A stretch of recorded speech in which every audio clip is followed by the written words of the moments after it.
Assalamualaikum warahmatullahi wabarakatuh. Kita lanjutkan untuk mereview naskah milik Alfi Auliana Purnama Dewi untuk persiapan daftar di seminar hasil. Mudah-mudahan nanti dengan persiapan ini bisa diberikan kemudahan kelancaran. Ini temanya adalah tentang pembuatan alginat selulose santat, ya. Tapi ini dibentuk bit sebagai material pendukung untuk TiO2. Metodenya menggunakan sonikasi. Kita ke bab 4 tentang hasil dan pembahasan, ya. Di sini dibahas tentang bagaimana di awalnya membahas bahwa nanti pembahasan ini akan menuliskan tentang apa saja. Seperti ini bagus, ya. Pada awal menulis pembahasan ini dituliskan bagaimana apa saja yang akan dibahas di bab ini. Ini begini nih, di paragraf pertama cukup bagus, bahwa nantinya yang akan dibahas adalah misalnya adalah bagaimana nanti prosesnya itu, ya, prosesnya yang dilakukan atau metode yang diambil, kemudian setelah itu hasil bit yang didapatkan akan dikarakterisasi bagaimanakah sifatnya menggunakan instrumen FTIR, SRD, kemudian ada UV Vis DRS, kemudian ada SEM-EDX, dan terakhir nantinya adalah pakai mikroskop optik. Nah, kita coba untuk membahas satu persatu. Jadi ini ya, seperti ini bahwa bagaimana selulosa yang didapatkan, selulosanya diapakan terlebih dahulu, ya. Batang jagung yang didapat diapakan terlebih dahulu, diekstraksi, selanjutnya dimodifikasi menjadi selulosa santat. Jadi untuk membuat selulosa santat tidak hanya dari batang jagung, tetapi dari hampir semua bahan alam yang mempunyai kandungan selulosa. Nah, selulosa santat ini adalah dari selulosa yang berukuran besar, ya, dia kan termasuk di mana polisakarida, ya. Kemudian selulosa yang besar-besar tadi itu dihidrolisis terlebih dahulu. Jadi di sini, ya, di sini disampaikan harusnya ada tambahan bahwa pada prinsip kerja yang digunakan atau awal yang digunakan, prinsipnya utama yang dilakukan seperti apa harusnya dipaparkan di sini. Misalnya pada penelitian ini diambil dari selulosa alami, kemudian diekstraksi selulosa itu untuk memurnikan, ya. Kalau murni betul susah karena ini adalah selulosa alam. Artinya ada bahan-bahan lainnya non selulose yang itu disingkirkan sehingga istilahnya adalah diekstraksi. Apa saja yang disingkirkan yaitu adalah lignin dan hemiselulose.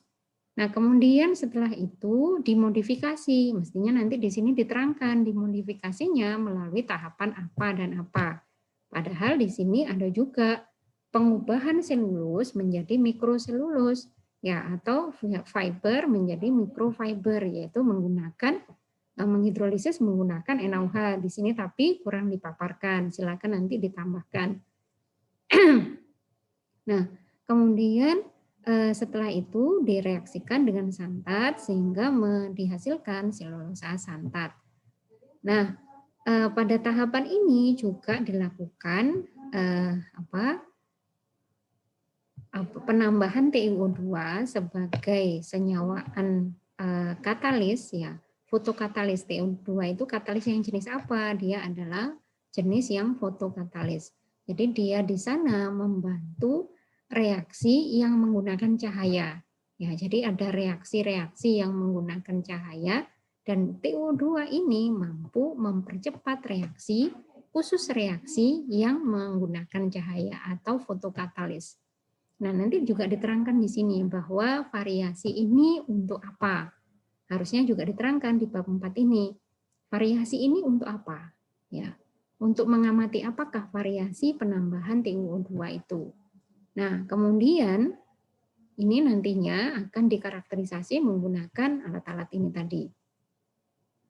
Nah, kita coba di paparan pertama yaitu tentang preparasi sampel. Apa saja kalau preparasi mungkin belum sampai dengan ekstraksi, ya. Jadi hanya dari bahan disiapkan sampai kemudian siap nanti diekstraksi. Nah, ini di sini dipaparkan menggunakan oven 90 derajat, kemudian menghilangkan kadar air sudah benar, tetapi membunuh mikroorganisme ini ya. Yang ini pada suhu sekian ini tidak semua mikroorganisme mati, tetapi yang jelas di sini ada pengeringan ya. Ada pengeringan. Kalau di sini dikeringkan, ini di sini sudah saya tuliskan bahwa dengan pengeringan ini pertimbangannya nanti adalah bahan tersebut akan lebih awet. Karena ada teori yang menyampaikan jika kadar airnya kurang dari 10%, maka mikroorganisme tadi itu tidak mudah untuk tumbuh berkembang biak dengan banyak sehingga tidak mudah rusak. Nah, ini mungkin yang dipaparkan demikian. Jadi bukan di oven sekian langsung membunuh mikroorganisme ya. Tetapi nantinya dengan yang sangat kering, yaitu tadi dipaparkan di sini adalah kurang dari 10%, maka dia akan menghambat ya pertumbuhan mikroorganisme yang nantinya dikhawatirkan akan merusak sampel. Jadi paparannya seperti itu. Kemudian ini adalah di sini ekstraksi ini adalah memisahkan selulosa dari selain selulosa. Nah, ini dikatakan menggunakan pelarut NaOH. Jadi bukan pelarut ya. NaOH itu bukan pelarut. Kalau misalnya air, alkohol, kemudian nanti ada misalnya aseton, kemudian ada lagi kloroform, itu baru pelarut. Tetapi kalau NaOH bukan pelarut, justru dia adalah reaktan ya. Ini justru direaksikan dengan NaOH. Mungkin tetapi bahasanya di sini adalah nih ya, NaOH itu bukan pelarut, tapi pelarut air yang mengandung NaOH. Jadi bukan melarutkan. Jadi nanti ini justru dia bisa menghidrolisis. Jadi bukan hanya kenapa ligninnya ya, memang dilignifikasi berarti menghilangkan lignin. Kenapa ligninnya ini bisa larut di dalam NaOH? Karena memang dengan penambahan NaOH bisa memutus ikatan antara selulus dengan lignin. Nah, ini yang harus disampaikan, bukan kemudian bahasanya adalah pelarut NaOH, bukan.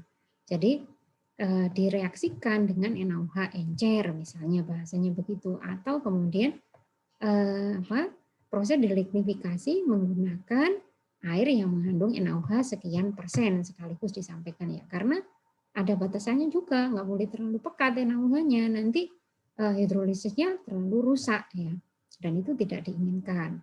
Kemudian di sini ya, ini kalau misalnya gambarnya kalau dibuat lebih jelas ya, jadi tidak boleh terlalu kecil sehingga nanti kesulitan pembacanya. Jadi minimal kalau di sini hurufnya fontnya sudah 12, maka di gambar-gambar ini huruf-hurufnya. Jadi jangan sampai mengekrop, mengecilkan gambar sampai huruf-hurufnya itu menjadi tidak jelas. Jadi di sini diizinkan misalnya sampai 10 ya. 10 saja fontnya. Jadi jangan sampai terus tambah kesulitan, nggak bisa dilihat. Kemudian di sini diterangkan ya, diterangkan di sini bahwa misalnya NaOH tentunya ini ada pemanasan tidak pada saat penggunaan NaOH. Coba ya. Nanti di sana dilihat apakah benar membutuhkan pemanasan, apakah cukup dilarutkan dengan NaOH saja tanpa dipanaskan, misalnya begitu.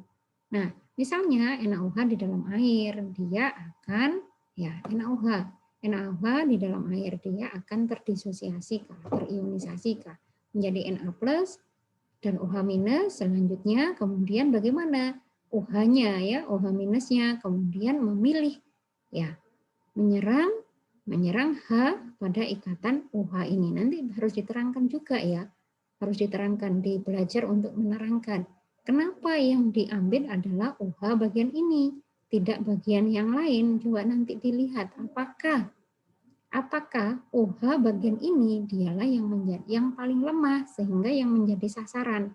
Kan di sini OH-nya banyak. Ya. Tetapi di sini OH siklik langsung ya, OH siklik.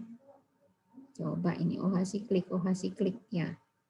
Ya, coba dilihat nanti, dilihat manakah yang paling lemah ikatannya. Kalau ini OH siklik, ini juga ya termasuk OH yang siklik. Coba dicari. Apakah benar nantinya memang bagian ini yang paling lemah. Itu harus dipersiapkan untuk dipelajari yang diterangkan. Karena nanti penguji bisa menanyakan sampai bagian itu, ya pada tahap-tahapannya itu. Sehingga kemudian bagian yang mana yang dianggap nanti larut dengan air harus ditandai. Ya, bagian mana yang dikatakan nanti ini kan NaOH-nya ini bereaksi ya, bukan melarutkan.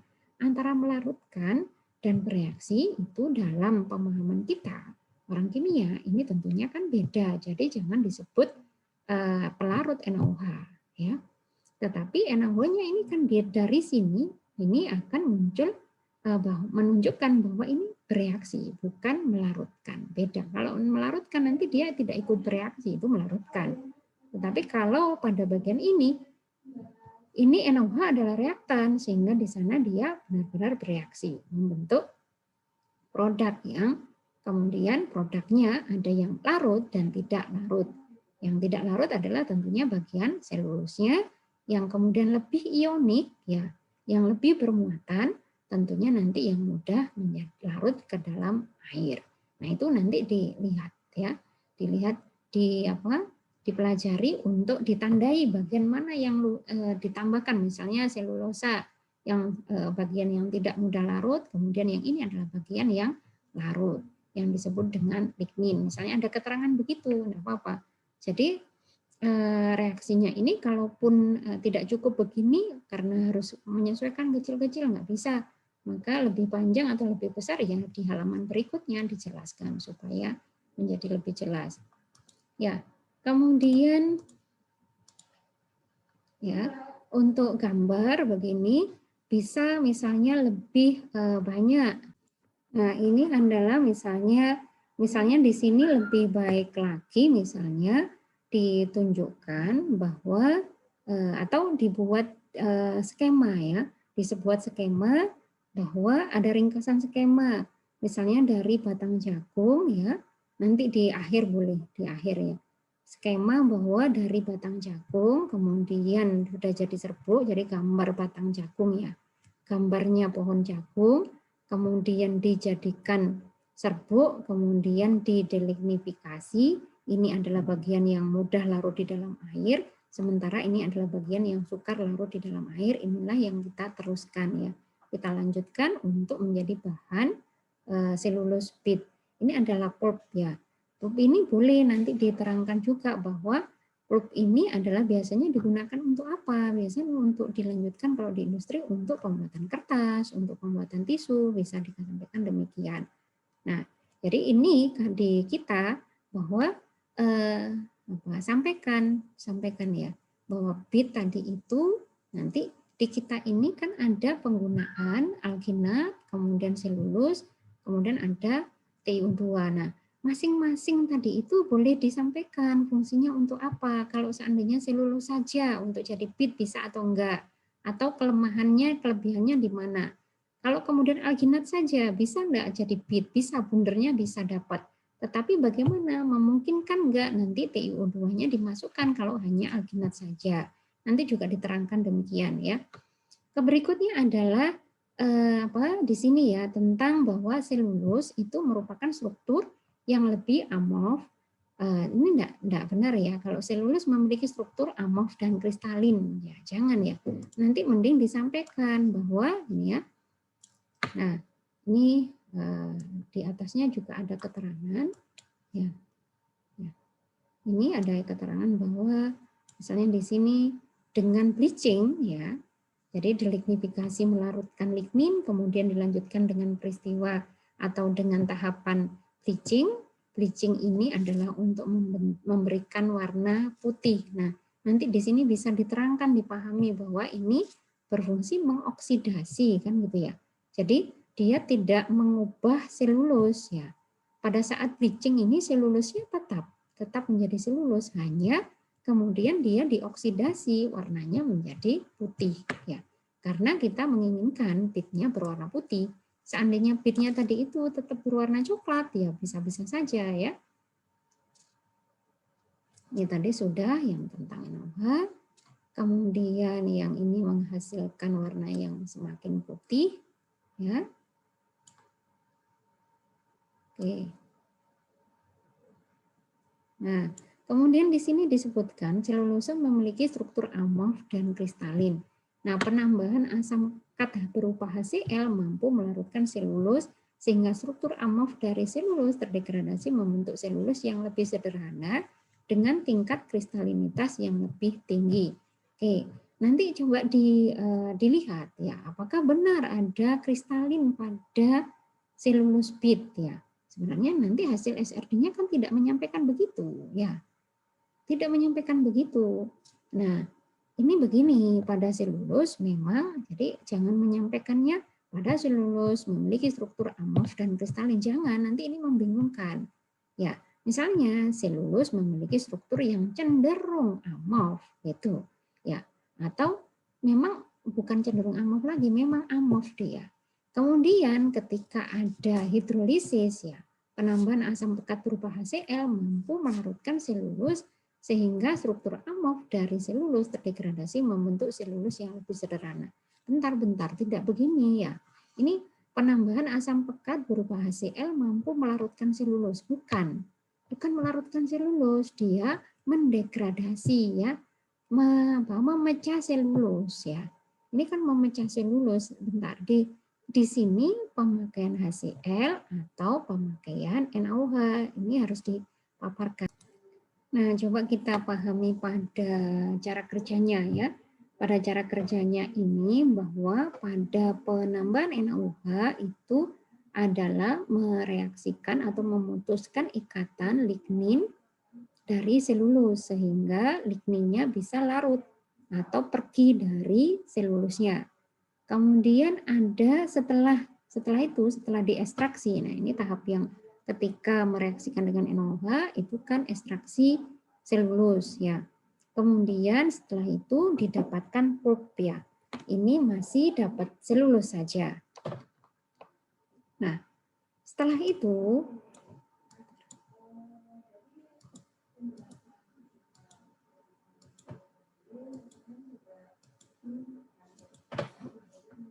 setelah itu direaksikan ya, yang dihasilkan dicuci dengan aquade sampai pH netral dan kemudian diperas ya. Selanjutnya ditambahkan, ini adalah untuk bleachingnya tadi ya.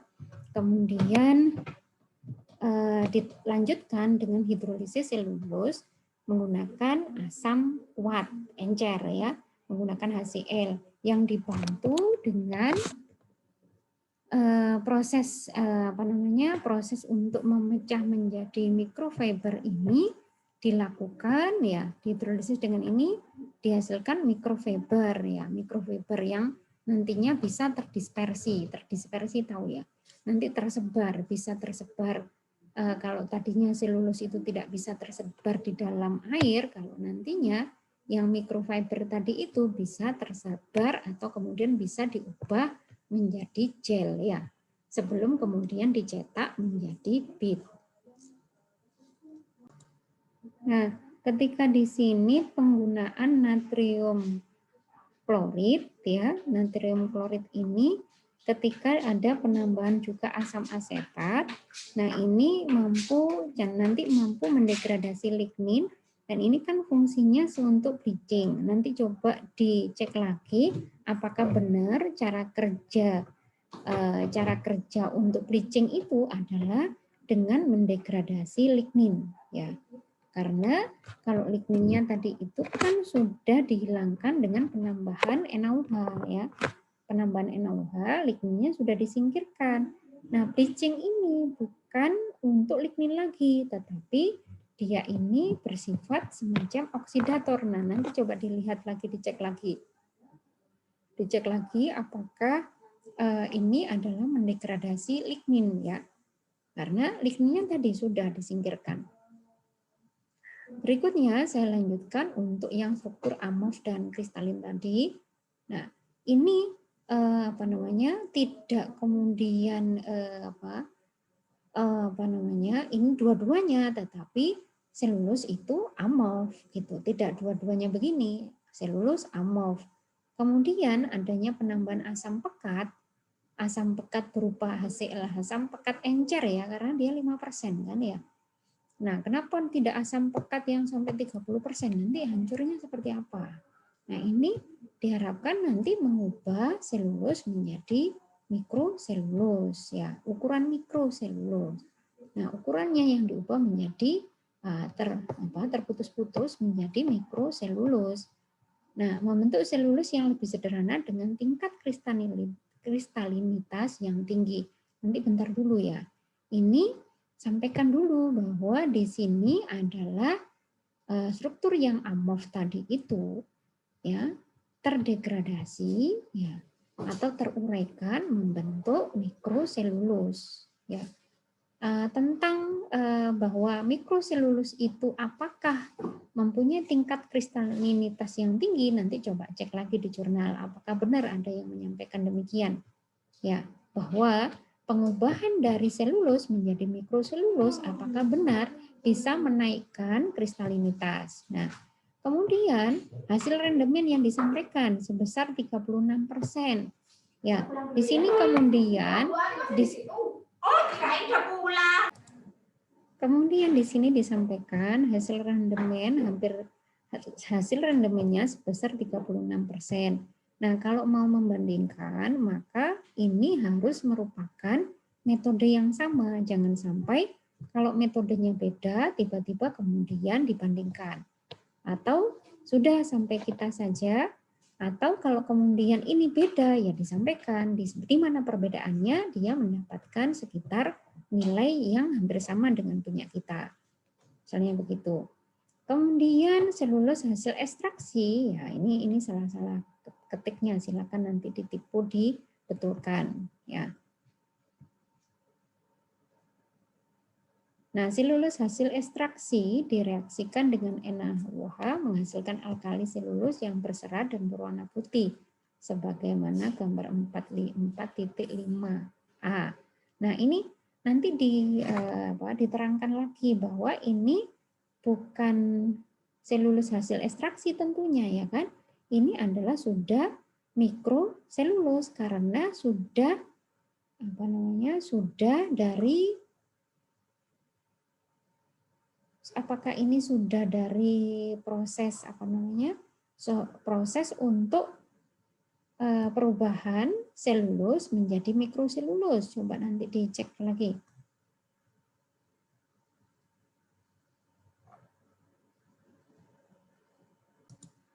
Jadi di sini diterangkan ini setelah bleaching ya. Kemudian hidrolisis, setelah hidrolisis yang menggunakan jadi semuanya tadi NaOH juga namanya hidrolisis. Apa sih hidrolisis itu, nanti coba dicari tahu. Ya, hidrolisis ya. Ya, terurai. Ya, terurai yang tadi dengan NaOH yang pertama kali atau ekstraksi selulus itu juga ada hidrolisis, yaitu pemecahan ikatan selulus dan hemiselulus atau kemudian juga dengan ligninnya itu juga hidrolisis. Kemudian ini kan sudah berubah menjadi mikroselulus. Nanti sampaikan bahwa ini adalah mikroselulus atau mikrofiber. Nah, kemudian ini jangan dikatakan selulus lagi, tetapi adalah mikroselulus. Mikroselulus dilarutkan dengan NaOH ya, misalnya direaksikan dengan NaOH. Ini yang kemudian membentuk alkali selulus ya. Alkali selulus diterangkan di sana, sebaiknya diterangkan di sana bahwa bagaimana bentuk dari alkali selulus. Secara deskripsi bagaimanakah bentuk alkali selulus. Nah, tadi saya ulangi bahwa kalau sudah direaksikan dengan HCl ya, dengan HCl ini adalah mengubah selulus menjadi mikroselulus. Nah, ini jangan dikatakan sebagai selulus lagi, tetapi katakan sebagai mikroselulus. Mikroselulus direaksikan dengan NaOH ya. Nah, direaksikan dengan NaOH agar apa? Sampaikan di situ ya. Ini kemudian membentuk yang seperti apa? Deskripsikan. Apakah nanti larut ataukah menjadi menjadi bercampur dengan sempurna rata. Kemudian setelah itu setelah kemudian alkali selulus, tentunya ini alkali mikroselulus ya. Ya, dengan regen ya, ini ada salah ketik ya. Regen CS2 ya. Untuk membentuk natrium selulosa santat. Nah, selanjutnya dilarutkan dengan pelarut NaOH menghasilkan larutan viskosa, larutan yang kental ya gitu ya. Larutan yang ngegel ya, membentuk gel. Nah, kemudian selulosa santat ditandai dengan perubahan dari warna putih menjadi oranye. Ini yang disebutkan. Oke, enggak apa-apa. Nah, ini nanti tentang pemberian nama begini, gambar ini G-nya yang harus besar ya. Nanti kalau misalnya tabel sekian, itu T-nya juga besar. Ini harusnya G-nya juga besar. Nanti cek semuanya bagian-bagian seperti itu. Jika penyebutan di dalam tulisan itu harus demikian. Kemudian ada karakterisasi selulus dan selulosa santat. Ini adalah karakterisasi FTIR. Nanti perhatikan, mestinya nanti yang dibahas ya, bagian yang dibahas ini agak banyak. Ini apa ini perubahannya? Di mana ini perubahannya? Di bagian gugus hidroksil ya. Ini adalah gugus hidroksil yang di sini mengalami perubahan yang sangat signifikan. Perhatikan nanti jelaskan ini bagaimana yang di bagian masing-masing serbuk batang jagung, hidrolisis selulus, kemudian selulosa santat. Ya, ini hidrolisis selulus ini maksudnya yang mana ini? Apakah yang dengan NaOH ataukah yang sudah dengan HCl? Kalau yang sudah dengan HCl berarti ini di sini kita sebut sebagai mikroselulus karena ukurannya sudah tidak sebesar selulus ya, tidak panjang-panjang seperti selulus, lebih kecil-kecil lagi sehingga kenapa kemudian dia itu mudah sekali menjadi jika direaksikan dengan NaOH menjadi mudah membentuk larutan yang seperti homogen tadi itu ya, karena dia sudah berbentuk selulus, mikroselulus ya, bukan selulus. Coba yang waktu awal kita yang ekstraksi dengan NaOH itu apakah NaOH-nya sama pulpnya itu pulp ya yang tadi itu apakah dia bisa membentuk larutan yang homogen? Tentunya tidak, tetapi setelah menjadi mikroselulus dan kemudian sebelum direaksikan dengan selulosa santat itu sudah menjadi larutan yang mudah yang bisa homogen ya. Kemudian nanti ini dicermati yang bagian ini, kemudian bagian-bagian yang lain yang mengalami perubahan juga diterangkan ya. Kemudian ya untuk yang FTIR. Nah, semuanya ya bagian-bagian yang FTIR itu diterangkan. Tidak boleh hanya memaparkan. Ini sepertinya apakah sudah memaparkan saja, apakah sudah membahas. Jadi dibahas ya. Nanti apakah bagaimana ligninnya sudah hilangkah pada perubahan dari batang jagung menjadi apa ini? Ini apakah ekstrak selulus ataukah mikroselulus ya. Jadi nanti menerangkannya demikian. Kemudian ketika bereaksi dengan santat, maka OH-nya sudah seperti apa? Terikat dengan apa sehingga dia mengalami perubahan spektra seperti ini. Nah, di berikutnya adalah hasil XRD ya. Hasil XRD-nya ini cukup bagus ya. Ini bisa dibuat lebih besar ya. Bisa dibuat lebih besar, penampilannya, grafiknya ini bisa dibuat lebih besar. Ini sudah jelas ya. Sudah bisa ada kita coba lihat sumbu X dan Y-nya, 2 theta dan intensitasnya, yaitu pada yang di awal ini di bagian paling bawah, yaitu TuO2, kemudian di bagian atasnya CaCO3, ini menunjukkan bahwa di sini kalau intensitasnya tinggi, berarti di sana ada kristalin ya, ada kristalin atau ada kristalnya TiO2, kristalnya CaCO3. Coba dipahami prinsip kerja SRD bahwa di sana ada difraksi. Difraksi itu seperti apa? Ya, gambar ya. Coba nanti dipersiapkan gambarnya ketika sinar datang, kemudian sinar didifraksikan itu. Berarti ada apa di situ? Ada yang dipantulkan dengan pergeseran ya. Pergeseran itu yang kemudian terbaca sebagai 2 theta di sini. Bahwa di sini ada TiO2, kemudian ada CaCO3. Nah, ini pada alginat selulosa santat bit ya. Ya. Ini butiran alginat selulosa santat, kenapa dia ada ada kristalin juga, ada kristalnya juga, padahal kalau tadi kita baca bahwa pada selulus itu lebih ke amorf atau kemudian sebenarnya dia ini tentunya sudah ada karena bit ya. Berarti dia sudah dicelupkan di dalam larutan CaCO3 sehingga ini adalah miliknya CaCO3 ya. Struktur kristalin yang dibentuk dengan keberadaan CaCO3. Maksudnya begitu. Nah, coba nanti cara membahasnya ya, cara membahasnya yang di sini tadi ini sudah saya baca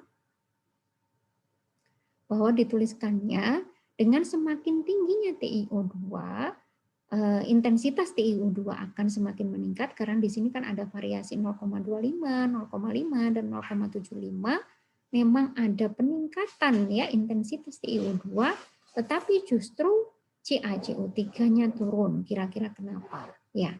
Nah, kalau coba dipahami pada saat membentuk ini kan CaCO3-nya, larutan CaCO3 yang digunakan mulai dari ini bisa nanti dikasih tanda A, B, C, D gitu sehingga kemudian menyebutkannya lebih mudah. A, B, C, D misalnya begitu. Maka pada ini ya pada bagian ini kan sudah ada juga CaCO3.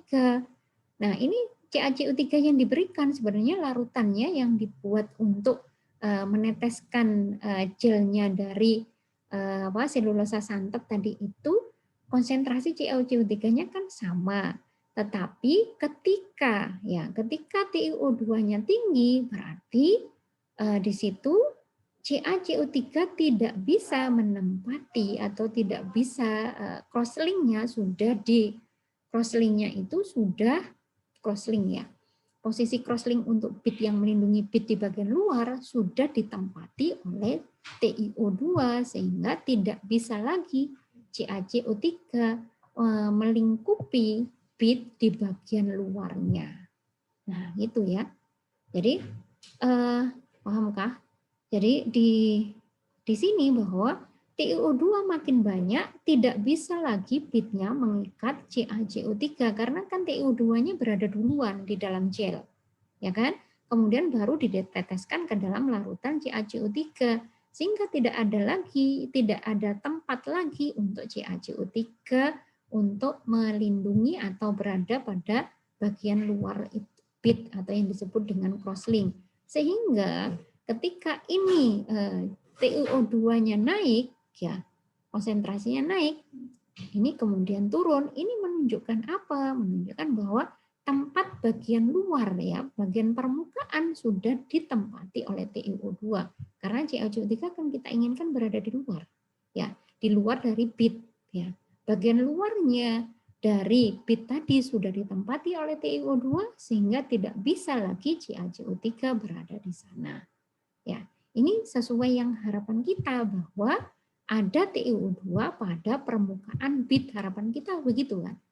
TiO2 berada pada permukaan bit, pada pori-porinya bit, jika memungkinkan ada pori-pori, TiO2 juga ada di dalam pori-pori itu, sehingga nanti dia bisa tetap berfungsi sebagai fotokatalis. Ya.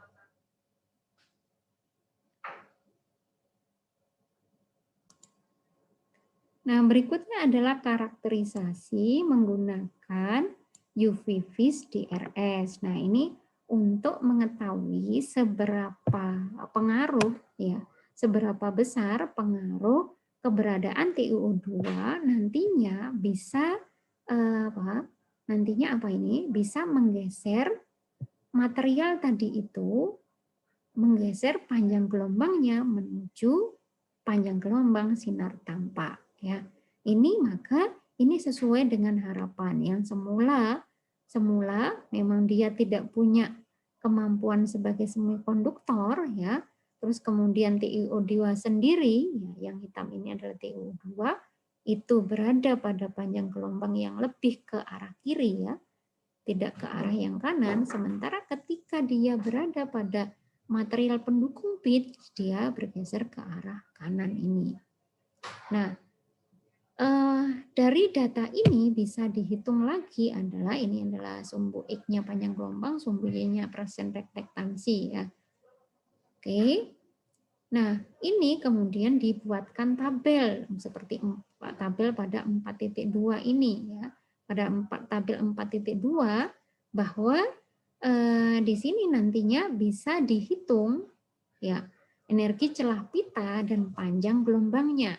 Dan dari data ini ya, dari data ini bahwa ketika TiO2 diembankan atau ditaruh dalam supporting material, supported material ya, atau kemudian pada material pendukung berupa pit, maka sesuai dengan harapan bahwa nantinya akan menurunkan energi celah pita ya. Itu ya. Nah, tetapi data ini sebenarnya masih bisa dihitung lagi, yaitu adalah tentang ukuran kristal.